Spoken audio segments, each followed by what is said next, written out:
पकड़ के रखा, बोला हम इन दोनों बच्चों को भी जाने नहीं दूंगा। तो यहाँ रहा सर, मैं और मेरा दादा और मेरा फादर यहाँ रहा था। तो इतने में सर एकदम क्या हो गया सर, गांव की पूरा औरतें, उसके बाद हाँ फिर यहाँ रहा था 18 दिसंबर का दिन एकदम सर इंडियन आर्मी इस गांव में पहुँच गया। पहुँचते ही सीज़फायर हो गया, फायरबंदी हो गया, इंडियन आर्मी को आगे जाने से बोला अब आगे मत बढ़ो। तो यहाँ पर सर सीधा LOC हो गया। LOC होने के बाद अब बंटवारा हो गया सर, फैमिली बच्चे पूरा पाकिस्तान रह गया, मर्दें यहाँ रह गया, हर घर के एक एक लोग यहाँ रह गया सर, हर घर के सारे औरतें पार रह गया। रहने के बाद अब इंडियन आर्मी ने ये देख लिया सर, कर्नल उदय सिंह का क़यादत में था कहते हैं, और मेजर थापा साहब और मेजर रिंचन साहब। अब इन्होंने आगे हर हाई कमान को लिखा कि यार इस गाँव के हालात बहुत नाजुक है, औरतें पूरा पार फंसा हुआ है, मर्दें यहाँ पर है, अब किसी तरीके से इन औरतों को यहाँ बुलाने की ज़रूरत है। तो सर इन्होंने पाकिस्तान के साथ फ्लैग मीटिंग किया, कहते हैं फ्लैग मीटिंग हुआ, बातचीत हुआ, होने के बाद ये तय पाया कि बातचीत होने के बाद पाकिस्तान भी एग्री हो गया, चलो हम इनको वापस देंगे।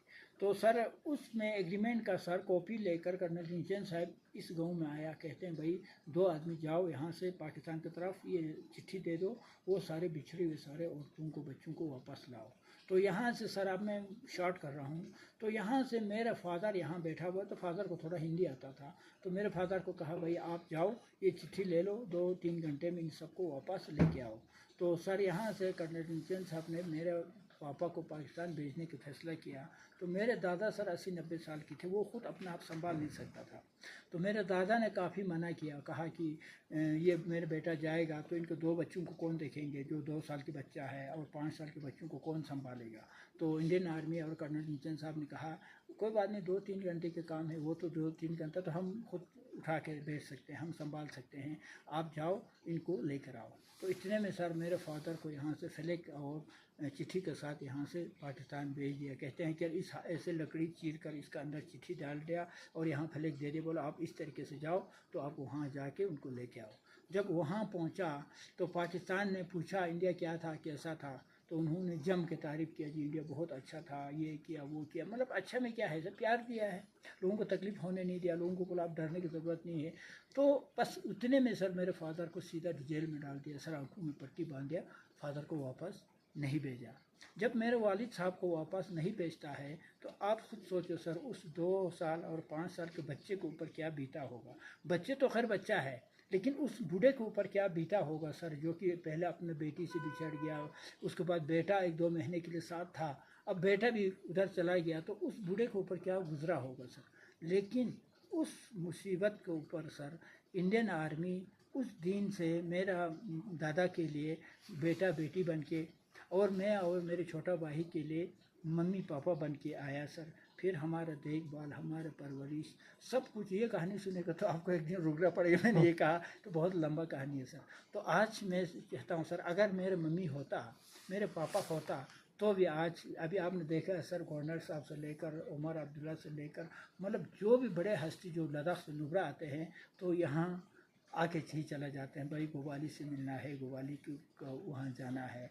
तो मैं कहते हैं ये मेरा कोई ताकत नहीं है, ये जो कुछ है इंडियन आर्मी की बदौलत है, इंडियन आर्मी की ताकत है सर। मैं जब पाकिस्तान गया तो सर अगर आप देखोगे यूट्यूब में गोवाली सर्च करोगे तो सर पाकिस्तान के अंदर एक आर्मी मेजर रिटायर एक आदमी था, वो मेजर रिटायर था, तो उन्होंने मुझसे एक एंट्री किया, करने के बाद उन्होंने कहा देखो ये आदमी इस इलाके का न मुखिया है, मैं न कोई बड़ा आदमी है, न कोई पढ़ा लिखा आदमी है, लेकिन इस आदमी को देखने के लिए और इस आदमी को सुनने के लिए हमारा कमिश्नर साहब इनसे मिलने के लिए आया, हमारे बड़े लोग आया, लेकिन इसका परवरिश किसने किया, इंडियन आर्मी ने किया।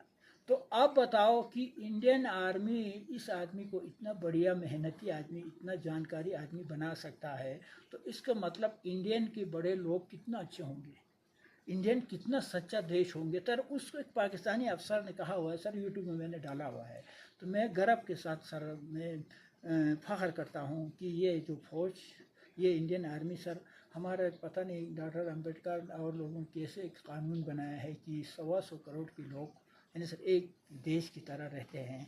तो मैं एक कविता बनाया हुआ है सर, उस कविता सर आप सुन लें। तो हम कहते हैं सलाम मोहब्बत भारतीय फ़ौज को, मेहनत से सद्भावना चलाने का जोश को, चोटियों का सर पे मुस्कुराने का होश को, ज़रूरत पे ताकत दिखाते हैं दोष को, जैसे करगिल में दिखाया था। मुसीबत में उठाते हैं गमगीन की बोझ को, जैसे मेरे बोझ उठाया था।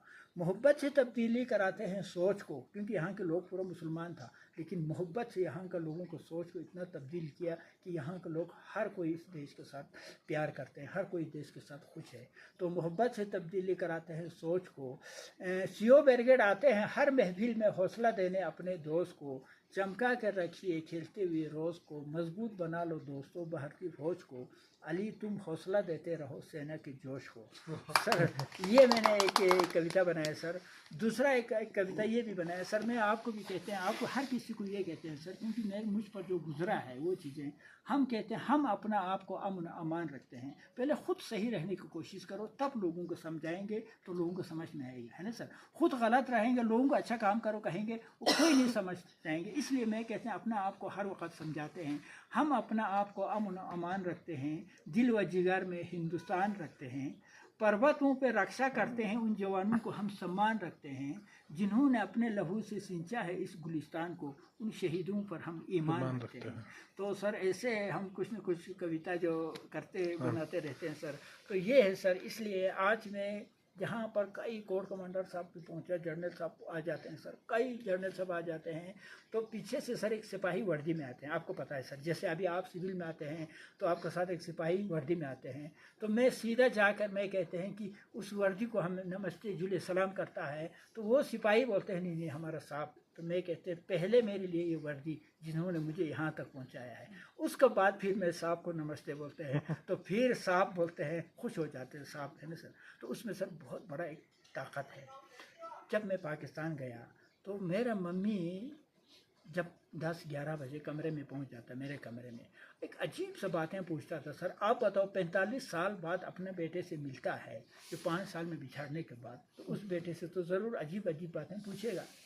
तो बेटा हम आपको माँ नहीं बन सका, हम आपको पाल नहीं सका, हम आपको खिला नहीं सका, लेकिन आपको उस माँ ने इतना तरबियत अच्छा दे दिया, जो कि पाकिस्तान में आपको बड़े बड़े लोग मिलने के लिए आते हैं, बड़े बड़े लोग आपको सुनने के लिए आते हैं। तो बेटा आपको क्या सिखाते थे, आप क्या खाते थे, आप क्या किस तरीके से सुलाते थे, आपको किस तरीके से पहनाते थे, एक अजीब सा बातें एक माँ पूछता। तो मेरे पास बोलने के लिए और कुछ नहीं, वही मैं कहता था सर, वो फौजी मुझे सुलाते थे, फौजी अपना टेंट में रखते थे और सर मुझे सिखाते थे।